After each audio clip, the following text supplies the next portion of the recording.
Hidup TV mempersembahkan Oase Rohani Katolik yang dibawakan oleh para imam Keuskupan Agung Jakarta. Selamat menyaksikan.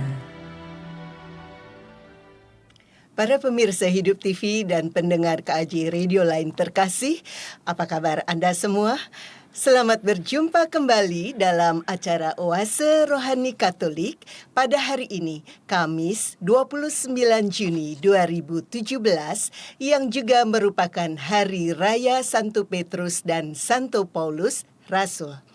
Saat ini saya Mia Syaneta akan menemani Anda selama 1 jam ke depan, dan telah hadir bersama saya di sini Romo Alexander Erwin Santoso MSF. Selamat datang Romo Erwin. Ya, selamat jumpa juga kepada Anda para pendengar ORK dan pemirsa Hidup TV. Semoga Anda dirahmati Tuhan melalui acara kami.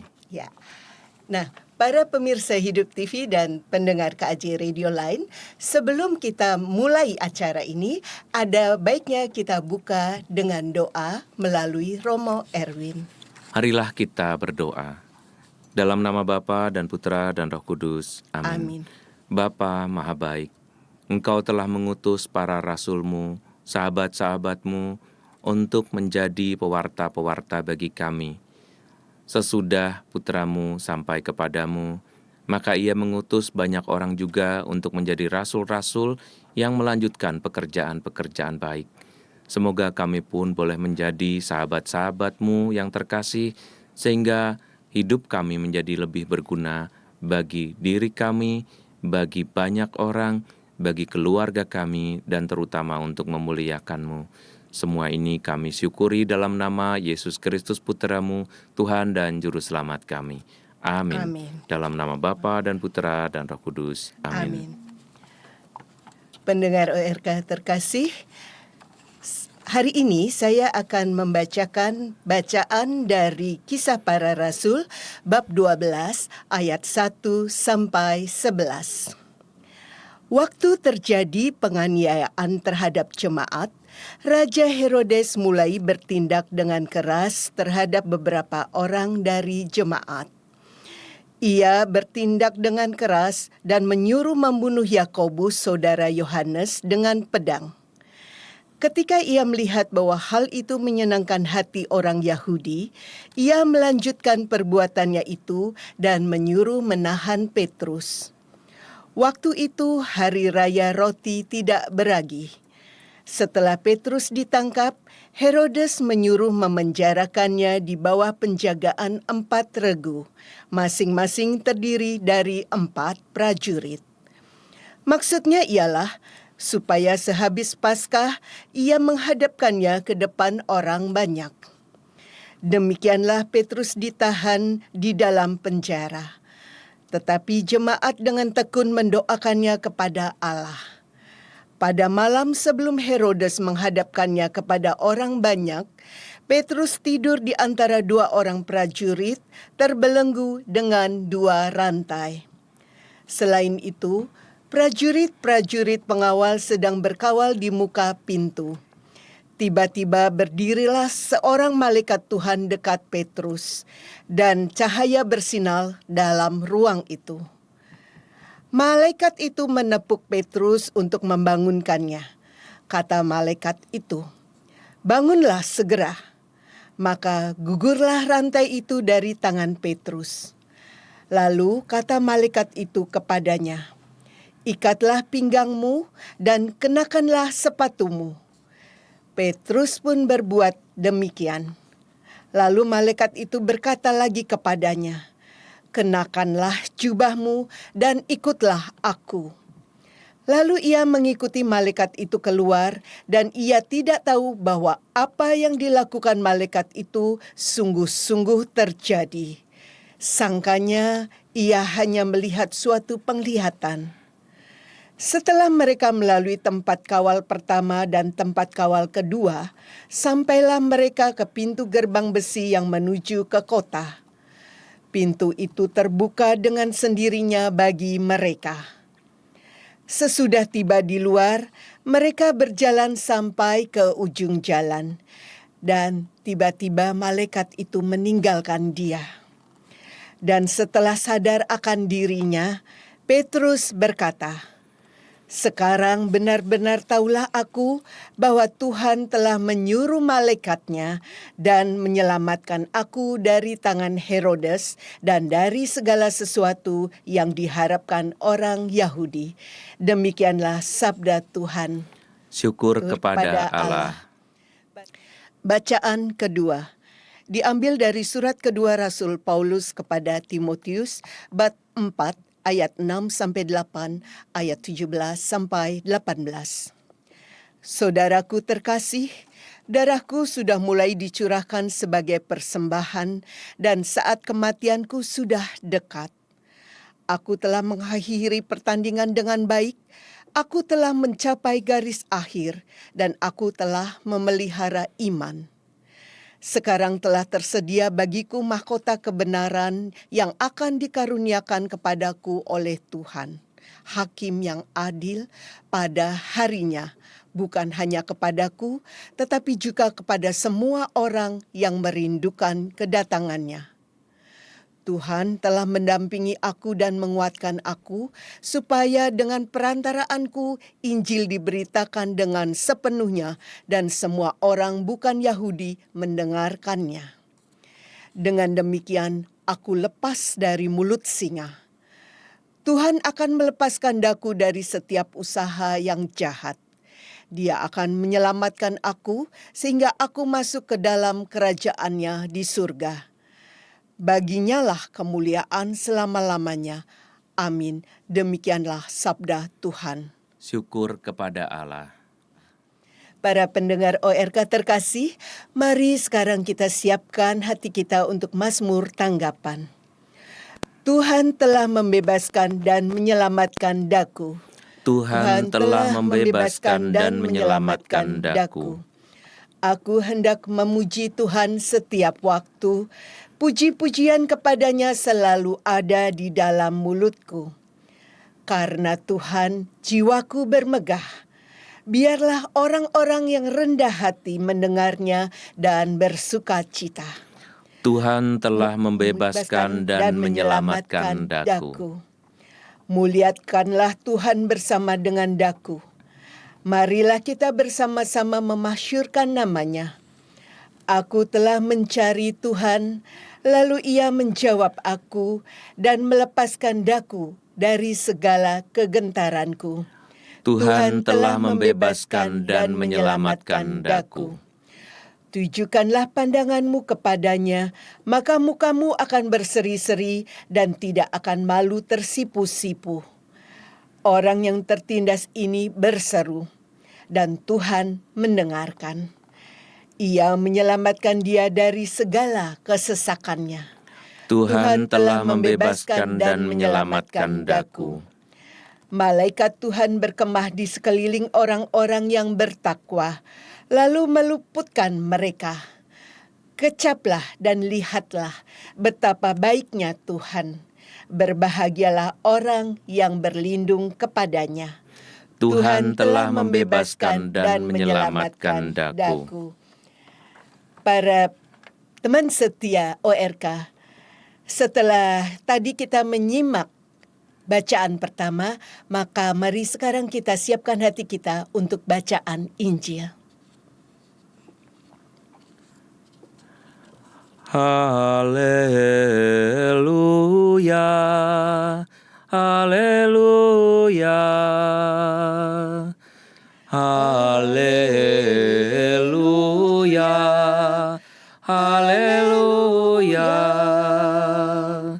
Engkaulah Petrus, dan di atas wadas ini akan kudirikan jemaatku, dan kerajaan maut tidak akan mengalahkannya.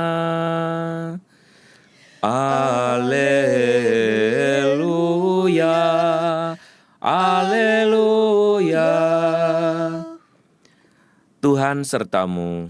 Dan sertamu juga. Inilah Injil Yesus Kristus menurut Matius. Dimuliakanlah Tuhan. Sekali peristiwa Yesus tiba di daerah Kaisarea Filipi. Ia bertanya kepada murid-muridnya, Kata orang, "Siapakah anak manusia itu?" Jawab mereka, "Ada yang mengatakan Yohanes Pembaptis, ada juga yang mengatakan Elia, dan ada pula yang mengatakan Yeremia atau salah seorang dari para nabi." Lalu Yesus bertanya kepada mereka, "Tetapi apa katamu, siapakah aku ini?" Maka jawab Simon Petrus, "Engkau adalah Mesias, Anak Allah yang hidup." Kata Yesus kepadanya, "Berbahagialah engkau Simon bin Yunus, sebab bukan manusia yang mengatakan itu kepadamu, melainkan Bapa-Ku yang di sorga. Dan aku pun berkata kepadamu, engkau adalah Petrus, dan di atas batu karang ini aku akan mendirikan jemaatku, dan alam maut tidak akan menguasainya. Kepadamu akan kuberikan kunci kerajaan sorga, dan apa yang kau lepaskan di dunia ini akan terlepas di surga." Demikianlah Injil Tuhan. Terpujilah Kristus. Para pendengar ORK terkasih, setelah kita mendengar bacaan Injil tadi, mari kita simak permenungan yang akan disampaikan oleh Romo Erwin untuk kita semua. Romo Erwin, pada kesempatan kali ini inspirasi apakah yang ingin Romo sampaikan? Ya, para pendengar ORK dan pemirsa Hidup TV yang terkasih, pada hari ini kita merayakan Hari Raya Santo Petrus dan Paulus, Rasul. Keduanya adalah rasul-rasul yang besar. Keduanya dapat kita temui dalam bagian yang besar dan banyak, terutama dalam Perjanjian Baru. Kedua rasul ini sangat terkenal karena yang satu adalah pemimpin semua rasul. Dialah juga adalah rasul utama yang menjadi cikal bakal para paus yang sampai saat ini masih memberi kepemimpinan kepada seluruh warga Kristiani khususnya Katolik. Maka Santo Petrus adalah santo yang menjadi pemimpin pertama sesudah Yesus bangkit.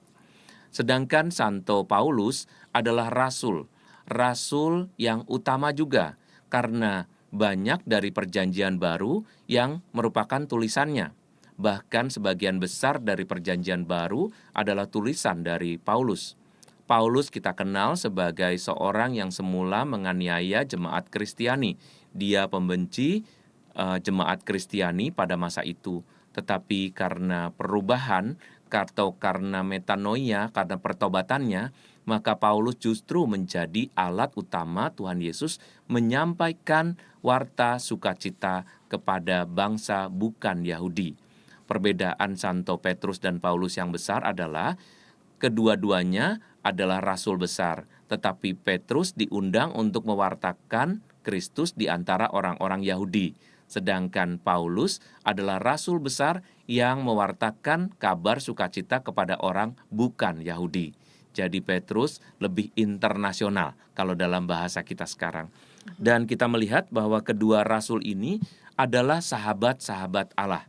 Kita bisa melihat bagaimana mereka diselamatkan, bagaimana jalan hidup mereka sebagai manusia biasa. Petrus kita kenal juga dengan perjalanan hidup panggilannya ya. Dia yang semula dipanggil dari seorang nelayan menjadi seorang pewarta, menjadi seorang rasul. Dia juga adalah orang biasa yang mempunyai kebingungan, yang mempunyai keraguan-raguan, dan ia kemudian berubah menjadi seorang rasul yang amat berani dan bahkan merelakan hidupnya, mempersembahkan hidupnya sampai mati. Begitu juga Paulus, dia sebagai orang biasa juga. Dia mempunyai keyakinan Yahudi yang sangat taat, sangat hebat ya. Dia bukan seorang beriman biasa. Ketika dia masih seorang Yahudi, dia adalah seorang Yahudi yang militan. Dia tidak mau beriman biasa-biasa saja. Oleh sebab itu, karena dia yakin dengan keyahudiannya, dengan keyakinannya, dia begitu membenci orang Kristiani. Sampai akhirnya dia membunuh dan mengejar banyak orang Kristiani. Tetapi Tuhan mengubahnya.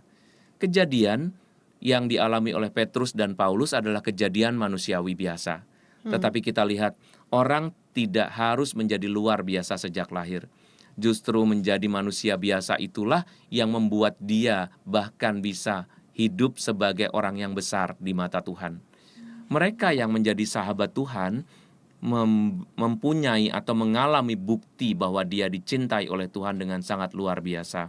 Petrus dari bacaan yang pertama itu dilindungi oleh Tuhan. Bahkan sebelum pekerjaannya selesai, dia dilindungi. Bahkan dia mendapat perlindungan, penyelamatan dengan cara yang ajaib. Dilepaskan dari penjara, lalu juga dilindungi oleh malaikat, dan bahkan mereka meskipun mengalami pengejaran, kebencian dan penganiayaan, tetapi dia harus menyelesaikan sampai akhir pekerjaannya.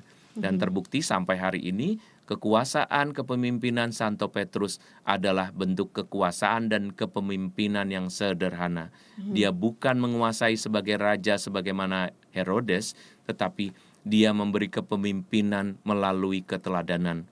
Kepemimpinan Petrus dan juga nanti kepemimpinan Paulus adalah kepemimpinan rohani. Persis seperti apa yang dilakukan oleh Tuhan Yesus. Mereka memimpin melalui cara hidupnya, mereka memimpin melalui pewartaan-pewartaan dan perbuatan-perbuatan. Dan mereka persis menyelesaikan hidup seperti Yesus karena mereka menyelesaikan tugas-tugas mereka sampai mati demi kemuliaan Tuhan, demi menyampaikan kabar sukacita. Dan kita percaya bahwa apa yang dilakukan oleh Petrus dan Paulus bergema sampai hari ini.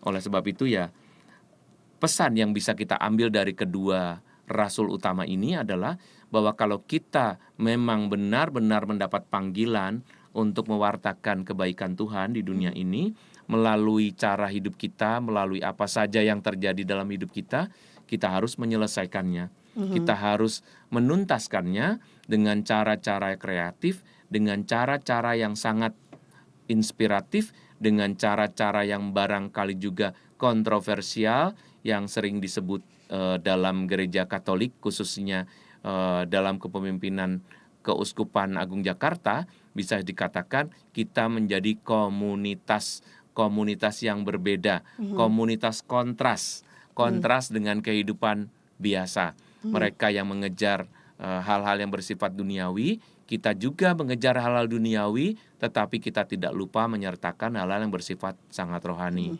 Ya, Romo Erwin, sebelum kita menarik ke yang kondisi sekarang, ini banyak sekali yang bisa menjadi bahan bacaan yang perbincangan yang menarik. Saya ingin tahu dulu, Romo, dari sekian banyak murid, mengapa Santo Petrus itu justru yang dipilih oleh Yesus menjadi pemimpin pertama sesudah kebangkitan Yesus itu? Ya, jadi dari bacaan yang pertama tadi jelas ya, bahwa Yesus sendiri sempat bertanya kepada Petrus. Dia sendiri menanyakan, kalau begitu menurutmu, dari bacaan yang Injil tadi dikatakan, menurutmu siapakah aku? Ternyata ada suara-suara yang mengenal Yesus. Ada yang mengatakan dia adalah Yohanes Pembaptis, ada yang mengatakan Yeremia, Elia, para nabi. Tetapi dia menguji. Ternyata jawaban yang benar berasal dari Petrus. Engkau adalah Mesias, anak Allah yang hidup. Mesias pada waktu itu belum dikenal, karena Mesias ini adalah keyakinan orang Yahudi. Tetapi Petrus menyatakan bahwa dialah Mesias. Maka ini penanda. Yesus mengatakan, berbahagialah engkau Simon bin Yunus, sebab bukan manusia yang mengatakan itu kepadamu, melainkan Bapakku yang di sorga. Jadi Bapakku menyampaikan jawaban itu kepadamu. Dengan demikian menurut Yesus ini adalah suatu penanda bahwa engkau yang akan memimpin. Jawaban yang benar itu bukan keluar dari mulut para murid yang lain, tetapi dari Santo Petrus. Maka dia diberi kunci, ibaratnya kunci itu sebagai pemimpin ya, pemimpin semua orang yang mencari Tuhan supaya bisa mencapai surga. Iya.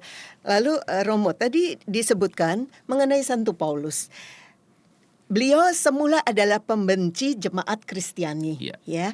Lalu ternyata justru menjadi alat utama Yesus dalam menyampaikan warta sukacita kepada orang yang bukan Yahudi, ya Romo ya. Sebetulnya peristiwa apa sih yang merubah dia bisa tiba-tiba jadi berubah seperti itu? Orang kalau terlalu benci dengan orang yang terlalu cinta, itu garisnya sama. Jadi batasnya secara filosofis, orang yang terlalu benci dan terlalu cinta itu sama-sama memikirkan ya. Itu dalam tafsiran kita sekarang ini. Orang yang membenci itu kan pasti memikirkan bagaimana caranya. Otomatis hal yang sama akan berputar-putar dalam pikirannya, dan itu akan menjadi seperti orang yang sedang jatuh cinta ya. Kalau saya memikirkan orang yang saya benci dengan orang yang saya cinta kan sama. Wajahnya, mungkin juga orangnya, mungkin juga tentang namanya akan saya pikir-pikirkan. Dia tidak suka dengan Yesus dan juga para pengikutnya. Tetapi hal itu karena terlalu sering dipikirkannya, ini jalan untuk Tuhan juga sudah untuk mulai mengubahnya. Lalu proses bagaimana dia berjumpa dengan Yesus itu sesuatu yang menurut saya juga suatu anugerah Tuhan, panggilan Tuhan yang jelas. Karena Tuhan tidak memilih orang sembarangan. Tadi saya mengatakan bahwa Paulus ini misalnya orang yang sangat beriman, dan dia adalah seorang pengikut Yahudi, penganut Yahudi yang tidak asal-asalan. Dia penganut Yahudi yang sangat keras, dia disiplin, dia bahkan menjadi seorang Yahudi yang beriman tangguh. Maka ini adalah cikal bakal yang dipakai oleh Tuhan. Kalau dia tangguh dalam hidup beriman sebagai orang Yahudi, sekarang dia pasti akan tangguh sebagai seorang yang beriman Kristiani. Dan itu terbukti benar. Persis. Dia tidak berubah dalam sikap, dia tidak menjadi orang lain, tetapi imannya yang berubah, maka iman itu dibawa dalam kepribadian yang sama pada waktu dia belum menjadi seorang Kristiani atau pengikut Kristus. Hebatnya itu. Dan satu hal lagi yang menarik ini, bahwa kedua santo ini benar-benar menunjukkan kepemimpinan, tapi melalui keteladanan. Rasanya langka ya, Mo ya? Ya, orang kalau bicara dengan konsep-konsep itu jauh lebih mudah. Ya, kalau kita berbicara menyampaikan pelajaran atau pengajaran atau menyampaikan konsep ini, konsep itu, bahwa Allah begini, bahwa Allah begitu, itu suatu hal yang sangat mudah ya. Kita hanya perlu membaca dan mengulangnya. Tetapi yang terpenting sebetulnya bukan itu. Yang terpenting sebetulnya adalah bagaimana saya hidup dengan apa yang saya wartakan itu, dengan apa yang saya beritakan itu. Sebab yang saya beritakan pasti sesuatu yang saya yakini. Tetapi pertanyaan itu harus dijawab oleh para pewarta. Kalau misalnya kita mau belajar dari Petrus dan Paulus, para pewarta harusnya mengerti, apakah yang kamu katakan itu kamu yakini benar. Misalnya kita mengatakan bahwa Tuhan itu Allah yang baik, Tuhan itu selalu mengerjakan penyelamatan bagi kita, Tuhan itu akan menyelamatkan kita, Tuhan akan mendampingi dan membimbing kita. Kita hanya harus melakukan pekerjaan-pekerjaan yang baik, kita hanya harus melakukan pekerjaan-pekerjaan yang benar. Permasalahannya langsung ditanyakan kepada kita sekarang, apakah saya sudah percaya pada bagian yang tadi saya sampaikan lalu melakukannya? Apakah saya melakukan hal-hal yang baik di mata Tuhan? Apakah saya percaya cinta kasih Tuhan sehingga saya tidak mudah putus asa? Apakah saya sebagai seorang pewarta bukan seorang yang mudah patah hati atau bahkan orang yang kehilangan harapan? Apakah saya bisa menyampaikan kabar semua yang disebut kabar sukacita ini dengan sukacita yang tampak pada pewartaan saya, atau saya sering marah-marah? Kadang-kadang orang menyampaikan, saya harus menyampaikan kepadamu bahwa Allah itu adalah Allah yang baik. Coba tolong dengarkan, itu jangan berisik aja.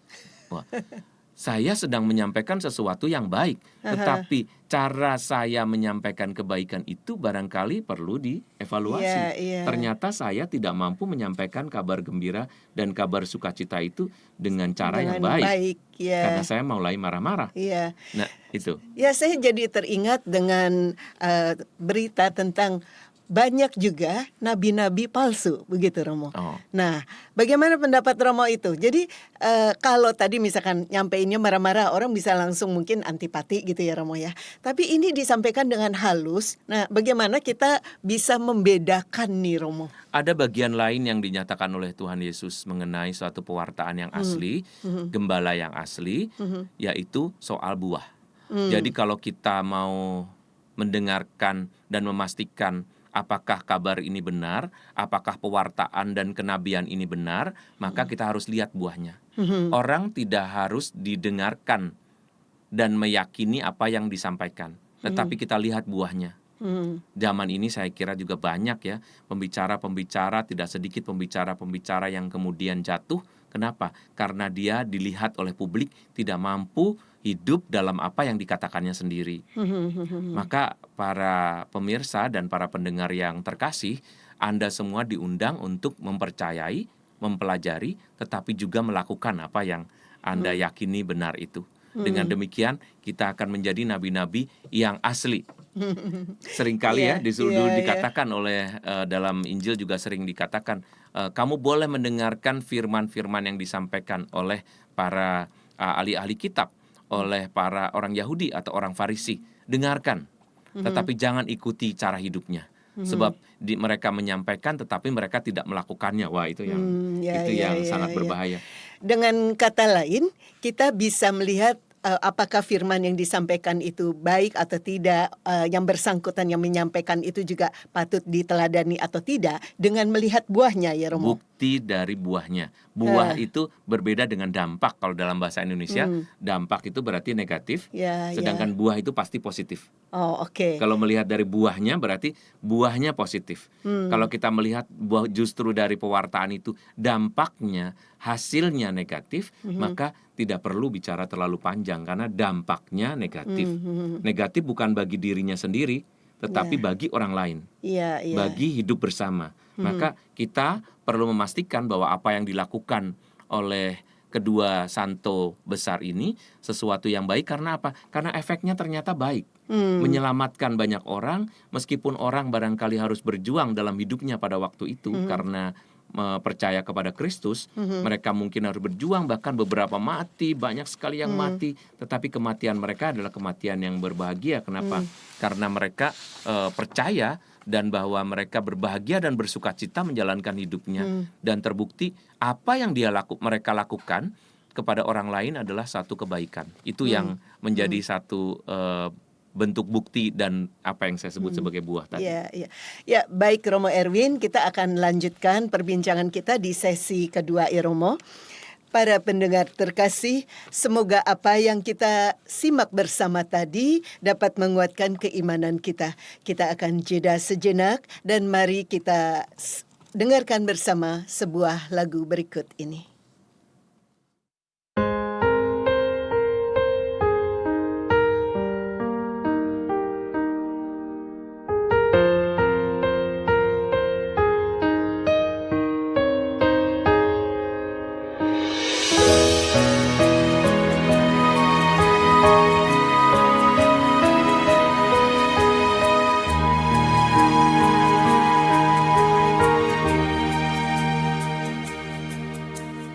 Hatiku tenang berada dekatmu, Kaulah jawaban hidupku. Hatiku tenang berada dekatmu, Kau yang pelihara hidupku. Pertolonganmu begitu ajaib, Kau telah memikat hatiku. Di saat aku tak sanggup lagi, di situ tanganmu bekerja. Pertolonganmu begitu ajaib, Kau telah memikat hatiku. Kini mataku tertuju padamu, ku rasakan kasih-Mu Tuhan.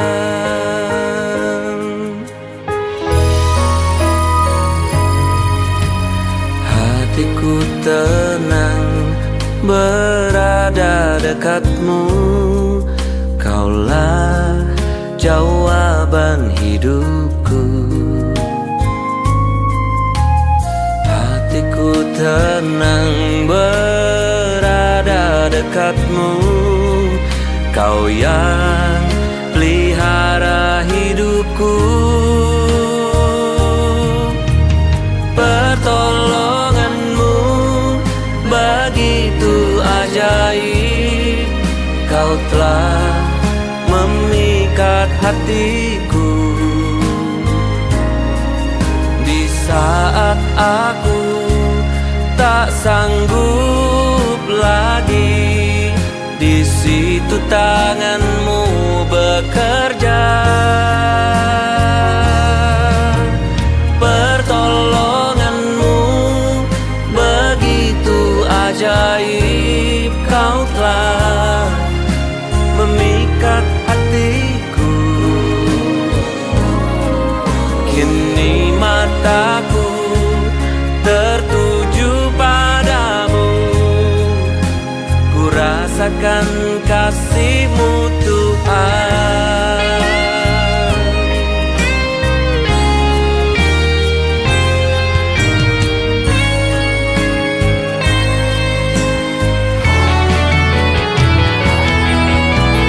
Pertolonganmu begitu ajaib, kau telah memikat hatiku.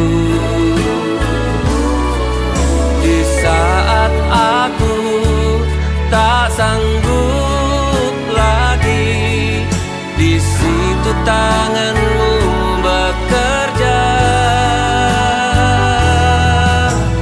Pertolonganmu begitu ajaib, kau telah memikat hatiku. Kini mataku tertuju padamu, ku rasakan kasih-Mu Tuhan.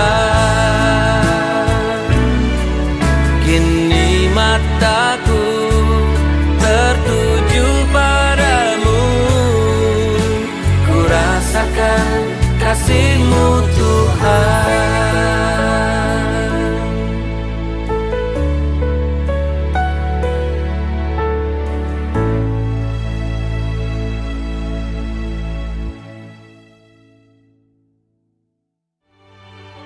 Hidup TV mempersembahkan Oase Rohani Katolik yang dibawakan oleh para imam Keuskupan Agung Jakarta. Selamat menyaksikan.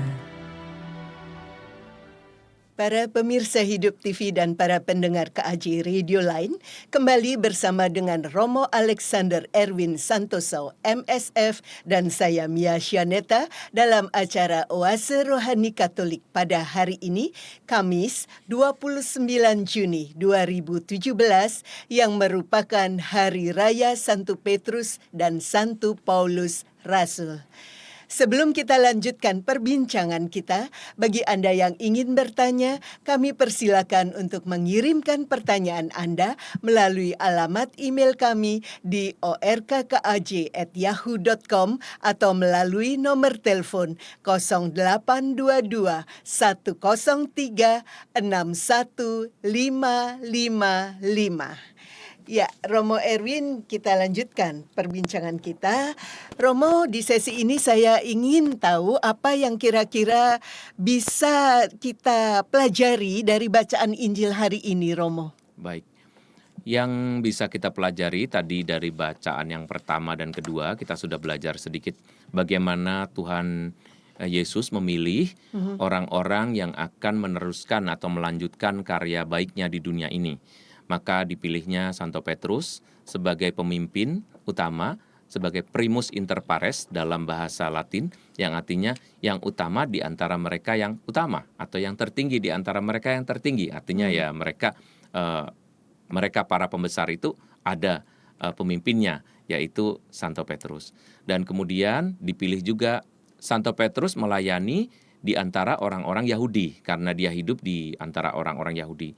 Sedangkan Santo Paulus memimpin orang-orang yang di luar Yahudi atau bangsa-bangsa bukan Yahudi. Saya bilang tadi, saya katakan bahwa Santo Paulus memimpin di antara bangsa-bangsa lain, atau dia adalah internasional dalam pelayanannya kepada orang-orang bukan Yahudi. Kedua santo ini dipilih Tuhan karena memang mereka melihat Tuhan melihat mereka sebagai seorang yang sangat mempunyai kepribadian kuat, orang yang sangat tangguh. Satu, Petrus yang semula menjadi seorang yang gamang, bimbang, dan bahkan ragu ya. Tetapi kemudian ketika ditanya tentang siapa Yesus, dalam Injil dikatakan bahwa Petrus menyampaikan, engkau adalah Mesias, anak Allah yang maha tinggi. Dengan pernyataan itu maka Petrus diangkat menjadi seorang yang paling tinggi sebagai pemimpin.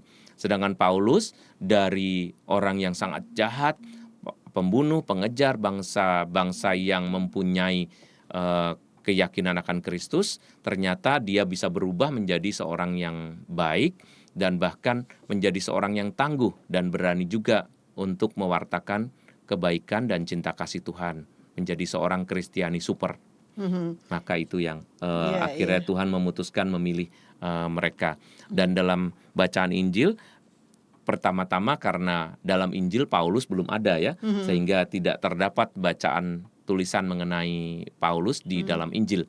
Karena itu di sini dikisahkan Petrus yang dipilih oleh Tuhan karena jawabannya. Tadi saya dalam sesi yang pertama menyampaikan bahwa jawaban Petrus itu cukup meyakinkan Yesus bahwa ini pasti Bapa yang memilih karena menyampaikan jawaban yang benar kepada Petrus sedangkan pada yang lain belum. Ya, Romo, tadi kita juga lihat ya di sesi 1 bahwa Petrus dan Paulus ini adalah benar-benar santo pilihan. Iya. Ya. Nah, sebetulnya kalau sekarang ini Romo, ya, kriteria apa sih supaya kita tuh bisa menjadi orang-orang pilihan juga, Romo? Ke gereja sudah, mungkin baca kitab suci dan sebagainya sudah. Namun tidak jarang kita jumpai orang-orang yang tadi ya, yang menimbulkan dampak yang kurang bagus, tidak sesuai dengan apa yang dia sampaikan. Ya. Barangkali mau disampaikan tentang bagaimana melihat kepalsuan dan juga nabi-nabi palsu yang ditanyakan dalam sesi yang pertama. Sebetulnya mari kita melihat secara positif bahwa memang ada orang-orang tertentu yang dipanggil oleh Tuhan secara khusus untuk menyampaikan kabar sukacita. Orang-orang yang dipanggil secara khusus ini memang paling kelihatan dan paling nampak pada mereka yang dipanggil menjadi imam atau menjadi biarawan dan biarawati ya. Tetapi panggilan awam pun pada masa lalu dan atau pada masa sekarang sampai sekarang ini pun juga banyak orang-orang yang menjalani hidupnya sebagai awam tetapi juga mendapat panggilan yang khusus. Mereka mewartakan sebagai katekis, mereka mewartakan sebagai pengajar-pengajar, guru-guru yang menyampaikan kabar gembira Injil, sehingga sebetulnya panggilan ini kalau disadari maka akan dijalankan dengan baik melalui bukti dari apa yang diyakininya. Tadi dalam sesi yang pertama saya sampaikan ya, bahwa orang yang benar itu pasti meyakini apa yang disampaikannya dan melakukannya. Maka paling mudah melihat begini saja ya, kalau seseorang mengajarkan tetapi dia sendiri tidak melakukan, ya dianggap pelajarannya baik, tetapi barangkali dia kalau mengenai pribadinya ya entar dulu deh. Karena belum dibuktikan buahnya ya. Apalagi kalau dilihat dari apa yang dilakukannya. Apakah yang dilakukannya ini mempunyai buah? Apakah yang dilakukannya ini berbuah sesuatu yang baik bagi hidup bersama? Buah itu bukan buah kebaikan bagi hidup sendiri. Misalnya salah seorang pewarta misalnya, hidupnya sendiri dia mengatakan Tuhan begitu baik, Tuhan begitu indah, Tuhan begitu misalnya luar biasa kasihnya kepada kita. Dia membuktikan bahwa dirinya kaya raya misalnya, dia membuktikan bahwa dia begitu makmur. Oke, kita lihat Tuhan begitu baik kepadanya. Tetapi pertanyaan kita adalah apakah ini menjadi kebaikan bagi kita yang mendengarnya? Jadi kita harus memastikan bahwa apa yang dikatakan oleh pewarta itu baik, bukan hanya berefek positif padanya, tetapi berefek positif pada kita semua. Lihat pernyataan-pernyataan Tuhan Yesus, pelajaran-pelajaran yang dia katakan. Kamu harus mengasihi bukan hanya kepada orang-orang yang mengasihi kamu, tetapi mengasihi juga musuhmu. Hal ini pasti berefek juga kepada dia. Terbukti di akhir hidupnya, kelak kemudian hari, bahwa dia melakukan atau mewartakan cinta kasih dan dia melakukan tindakan cinta kasih itu kepada orang-orang yang membencinya juga. Dia mengatakan ampunilah mereka sebab mereka tidak tahu apa yang mereka perbuat. Sehingga Yesus dengan jelas menyampaikan hal yang sama sampai akhir hidupnya karena dia yakin dan dia melakukannya. Bukan hanya dia, tetapi Petrus juga menyampaikan hal yang sama. Dia menyembuhkan orang lain, dia tidak mempedulikan nasibnya sendiri, tetapi dia mengatakan sesuatu dengan yakin bahwa Tuhan akan menolongnya, maka Tuhan menolongnya. Dalam bacaan yang pertama tadi dengan jelas ya. Kalau kita melihat dalam Injil kan dikatakan, Petrus, engkau kupilih menjadi pemimpin dan engkau akan membawa kunci surga. Tetapi bukan hanya itu, ternyata Tuhan menolongnya. Bahkan sesudah Tuhan Yesus wafat dan kemudian bangkit pun, Petrus diselamatkan dari penjara, diselamatkan dari kejahatan orang-orang yang mau membunuhnya misalnya, dengan cara yang ajaib. Artinya Tuhan menyertainya. Sebelum menyelesaikan pekerjaannya, maka Tuhan akan membimbing dan menyelamatkannya. Dan kemudian Paulus juga sama, mengalami hal yang sama. Bertubi-tubi dia mengalami situasi yang tidak nyaman. Efeknya bagi dia sendiri barangkali tidak baik, tetapi bagi kesejahteraan hidup berimannya, sukacitanya tidak berubah. Bahkan sampai mati, dia rela menjadi martir juga. Supaya apa? Supaya nama Tuhan dimuliakan dan buahnya dirasakan banyak orang. Meskipun bagi dia secara material mungkin tidak terlalu baik, atau bahkan mungkin suatu penderitaan ya, mungkin suatu hal yang membawa kematian, suatu hal yang menyedihkan. Tetapi bagi Paulus, mati bagiku adalah keuntungan karena hidup baginya adalah Kristus. Nah, ini efek positifnya atau kita sebut buahnya tadi baik. Maka bukan hanya diikuti, bukan hanya diyakini oleh Petrus dan Paulus sendiri, tetapi justru ini menjadi kebaikan bagi banyak orang kalau diikuti. Sebab terbukti dalam pribadi kedua rasul besar ini juga sampai mati mereka percaya. Iya, jadi sebetulnya kalau kita lihat itu kelihatannya tidak selalu mulus, dan sebagai pengikut Kristus harus siap ya Romo ya. Itu kan kenyataannya. Karena penderitaan dan tantangan hidup serta perjuangan hidup itu suatu kenyataan. Maka orang-orang yang mewartakan kebaikan dan kebenaran tidak hanya mengatakan bahwa hidup ini rahmat yang akan menggembirakan dan membahagiakan kita dan akan memberi kita keuntungan. Mereka akan selalu dicukupkan, mereka akan selalu dipenuhi kebutuhan-kebutuhannya, mereka tidak akan selalu berkekurangan. Barangkali pewartanya tidak berkekurangan kali ya. Tetapi masalahnya adalah apakah melihat bahwa penderitaan itu sesuatu yang jelek? Penderitaan di dunia ini bukan sebagai sesuatu yang jelek, karena penderitaan itu suatu fakta atau kenyataan. Penderitaan itu adalah bagian dari hidup manusia. Seperti perjuangan juga. Orang yang tahu makna yang asli dari kehidupan ini adalah mereka yang tahu bagaimana harus berjuang, bertahan, berteguh di dalam iman, tetapi terus mengusahakan kebaikan dan keselamatan. Dan mereka bukan orang-orang yang payah, mereka bukan orang-orang yang dikutuk. Sebab Yesus sendiri dikatakan dalam kitab suci kita, dia sendiri telah menjadi kutuk. Tetapi kutuk itu membawa keselamatan. Artinya hidupnya seperti orang yang dikutuk. Karena dia mati, karena dia wafat, disiksa, kemudian dia mati juga, dan kemudian dia mengalami kebangkitan. Maka apa yang dipandang oleh dunia ini sebagai suatu keburukan atau nasib buruk, ternyata dinilai positif oleh Allah. Demikian juga Paulus yang kemudian dimartir dan Petrus yang disalib terbalik. Semuanya itu memang terjadi pada mereka, tetapi itu kebaikan. Kenapa? Hasilnya sampai hari ini kebaikan. Bagi banyak orang itu adalah cara hidup beriman yang dirindukan. Karena kalau seorang pemimpin atau pewarta saja sudah menunjukkan dia saja maunya enak, dia saja maunya menyelamatkan diri, lalu bagaimana dengan para pengikutnya? Apakah yang dikatakannya benar kalau dari pewartaan, dari pengalaman hidupnya sendiri tidak membuktikan atau tidak bisa meyakinkan banyak orang bahwa cara hidup yang saya tempuh ini cara hidup yang baik, cara hidup yang benar. Gitu. Nah, Romo melengkapi itu. Apakah upaya-upaya yang sebaiknya bisa dilakukan sehingga apa yang kita wartakan itu berbuah yang manis itu? Buah yang manis itu bisa kita lihat biasanya kemudian. Maka ada satu syarat lagi. Saudara-saudari yang dipanggil menjadi pewarta, jangan menganggap bahwa pewarta itu melulu adalah seorang pengkhotbah. Anda sendiri dipanggil misalnya sebagai orang tua bagi anak-anak, maka Anda adalah katekis. Anda sendiri yang misalnya mempunyai pasangan yang mungkin tingkat hidup berimannya, kerajinannya berbeda dengan Anda. Anda diundang juga menjadi katekis bagi pasanganmu. Atau mempunyai orang tua, atau mempunyai anak yang kurang beriman, Anda dipanggil menjadi katekis. Maka saatnya buat Anda untuk membuktikan salah satunya dengan kesabaran. Kesabaran itu yang membuktikan apakah Anda benar atau tidak.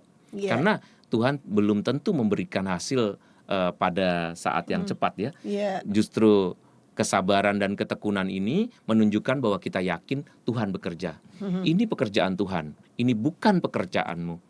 Ini bukan programmu. Kita adalah pelaku-pelaku, pelaksana-pelaksana yang secara sadar dan secara sukarela dan dengan sukacita melakukan pekerjaan-pekerjaan Tuhan. Saya dari tadi menyebut ini pekerjaan-pekerjaan Tuhan. Biar sendiri Dia yang menyelesaikan, menyertai, dan pada akhirnya Dia yang memperlihatkan buah yang baik itu kepada kita. Di situ letak kebenarannya. Iya, jadi juga harus ada kesabaran ya, Romo. Kesabaran. Dan selain siap untuk mengalami hal-hal yang kurang mengenakan ya, Romo. Tepat. Nah, kebetulan kan Romo ini bergerak di Komisi Kerasulan Keluarga. Tadi Romo juga menyebutkan, sudah menyinggung sedikit tentang peran orang tua. Ya. Kita tadi juga sudah mengetahui bahwa Santo Petrus, Santo Paulus itu mempunyai bentuk kepemimpinan melalui keteladanan. Nah, kita lihat bahwa masyarakat itu berasal dari yang terkecil adalah keluarga. Iya. Sekarang Romo Erwin, bagaimana sebagai orang tua bisa memberikan atau mengajarkan keteladanan ini? Faktanya, seringkali banyak orang tua yang masih di luar itu bagus banget sebagai pemimpin perusahaan dan sebagainya. Tapi di dalam seperti tadi, bukan ini. Nah, Romo silahkan tanggapi. Para pendengar dan pemirsa Hidup TV yang terkasih, kalau kita mau mengajarkan sesuatu yang baik, terutama kepada anak-anak, maka perlu adanya attachment. Attachment ini dalam bahasa Inggris, tapi dalam bahasa Indonesia artinya ada kedekatan. Kedekatan yang membuat anak-anak menjadi lekat dengan kita. Bukan kelekatan yang negatif, tetapi kelekatan itu artinya ada ketergantungan pada saat-saat mereka masih membutuhkan pendampingan kita di usia mereka yang muda. Kalau ada kelekatan atau ada attachment dalam diri orang tua, maka mereka akan mempunyai keyakinan bahwa apa yang kita katakan benar. Bahwa apa yang kita katakan itu sesuatu yang berguna bagi mereka. Seringkali orang tua yang tidak membangun attachment atau kelekatan atau kedekatan dengan anak-anak mereka, maunya mengajarkan sesuatu yang baik. Tetapi mohon maaf, anak-anak tidak bisa percaya pada orang yang tidak mereka yakini benar, yang tidak membuktikan bahwa mereka adalah wakil-wakil Allah. Contohnya, hubungannya saja tidak baik, ngomongnya aja keras, tidak pernah mengatakan sesuatu yang menyampaikan dengan kasih. Misalnya manggil, sini kamu, saya kasih tahu. Kamu ya kalau dikasih tahu mama nggak pernah ini ya. Kamu tahu nggak ini. Kalau kalimatnya seperti itu, mana membangun kedekatan dengan anak-anak. Sebelum kita mengajarkan sesuatu yang baik, maka harus dibangun kedekatan. Kedekatan itu melalui apa? Keramahan. Jadi kedekatan ini nantinya akan menganugerahkan kepada kedua orang yang sedang berelasi ini suatu interaksi yang sehat. Kalau tidak menyampaikan dengan suatu kedekatan, dengan suatu kelekatan tadi, maka apa yang kita sampaikan hanya akan menjadi pelajaran kosong. Sebab itu banyak orang tua, tidak sedikit orang tua yang gagal menyampaikan kebenaran hanya karena hubungan mereka tidak baik. Jadi dasar hubungan baik, relasi yang baik ini akan menjadi dasar bagaimana seseorang bisa mengajarkan yang baik. Jadi harus ada wadahnya. Wadahnya adalah relasi yang baik. Relasi yang baik lalu ditempuh dengan komunikasi yang baik, cara ngomong yang baik, maka sesuatu yang disampaikan dengan baik, kebaikannya akan jadi baik. Saya mau menyampaikan misalnya bahwa kita harus anak-anak kalau mau tidur harus berdoa. Sebelum tidur kita marah-marahi anak-anak. Kamu jangan lupa ya nanti sebelum tidur berdoa. Tuhan tuh udah kasih kita tuh hidup yang baik sepanjang hari. Awas kamu kalau nggak berdoa ya. Nanti biar tidurnya ini, tidur gini. Loh, ini memberi suatu perasaan nyaman tidak kepada anak-anak. Tetapi orang-orang yang tahu membangun attachment yang baik, dia akan menyampaikan dengan baik. Dek, sini. nanti kamu tidur jam berapa? Jangan malam-malam ya. Sini, dipeluk dulu sama mama atau sama papa. Nanti kalau tidur, jangan lupa sebelum tidur berdoa. Kenapa harus berdoa? Tahu nggak? Coba jawab. Nah, dia mengizinkan anak untuk misalnya menjawab. Artinya memberi kesadaran kepada anak itu untuk membangun ide-idenya, idealitas yang baik. Membangun pendapat mereka atau opini mengenai yang baik.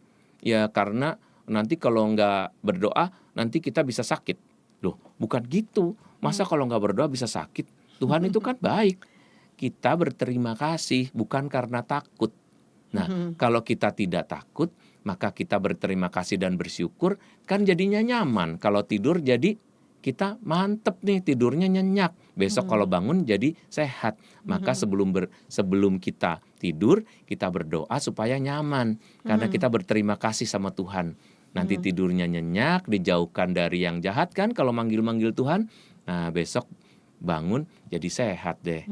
Misalnya begitu. Tapi cara bicara pun mempengaruhi. Saya bilang tadi, kalau cara bicara kita tidak baik dan marah-marah, maka yang baik menjadi jelek. Karena apa? Wadahnya tidak terlalu baik. Iya. Dan tadi Romo juga ada menyebutkan bahwa patuh itu bukan karena takut ya Romo ya. Betul. Ya ini sesuatu yang sangat berbeda Iya. ya. Dan kalau kita lihat seringkali memang masih banyak anak itu melakukan karena takut ya Mo ya. Iya. Jadi sebetulnya perlu dirubah ini siapa? Orang tuanya dulu ya Iya. Mo. Kepatuhan Kristiani itu berasal dari kasih sayang. Karena saya sayang sama orang tua saya, ya saya patuh. Kenapa? Karena saya yakin dia sayang sama saya. Saya dulu tidak takut sama orang tua saya, tetapi saya hormat sama dia. Kenapa? Karena dia kasih makan dengan baik, karena dia ngajarin yang baik, dan karena dia melakukan sesuatu yang baik. Maka saya masing-masing akan menjadi lebih baik kalau saya percaya pada orang yang menyampaikan. Nah tadi kita percaya juga ya, oleh sampai kalau misalnya kita kembali pada tema kita, Santo Petrus dan Paulus kita yakini baik. Kenapa? Karena dia menyampaikan semua itu bukan untuk dirinya sendiri. Paulus pun seringkali menyampaikan, aku mengatakan ini bukan dari diriku sendiri, dan aku memenangkan sesuatu bukan karena aku merasa hidup hebat, tetapi karena aku sudah menjalankan hukum-hukum Kristus, karena aku sudah melaksanakan perintah pelayanan Tuhan Yesus, bukan karena aku sendiri. Ini menggembirakan. Orang tua juga bisa menyampaikan seperti itu. Bukan karena kamu takut sama saya, kamu harus berdoa. Iya. Tapi karena kamu berterima kasih kepada Tuhan, nanti kamu akan butuh untuk berterima kasih kepada Dia sebelum kamu tidur. Dan itu yang menjadi pelajaran yang hebat. Ini sesuatu yang memang harus diterapkan dalam lingkup masyarakat terkecil ya Romo ya. Nah sekarang kalau kita lihat dalam lingkup yang lebih besar, lingkup masyarakat luas, seringkali kita lihat bahwa ada umat-umat gitu yang terlalu takut pada pemimpinnya. Ya Romo ya. Lalu bagaimana sebaiknya kita bersikap gitu loh Romo?